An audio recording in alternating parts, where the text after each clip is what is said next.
Got a green underwater photo? Let me show you how to fix it real fast in Photoshop. Start by opening your raw file in Photoshop.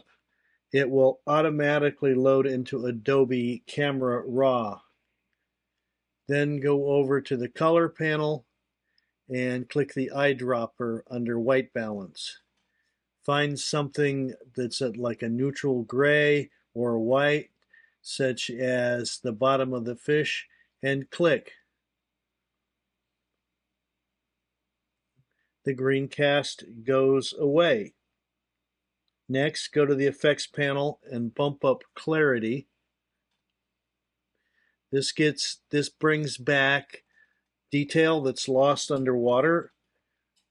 When it's good, go down and hit open. The image now opens in Photoshop. Go to levels.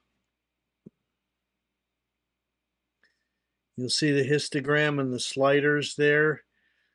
Move the in sliders over to the edge of the histogram where it's big and not 0.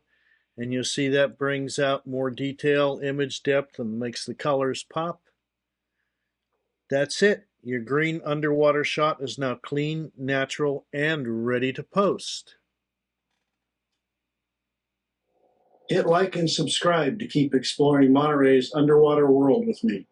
And don't forget to turn on the bell so you don't miss the next one. See you soon.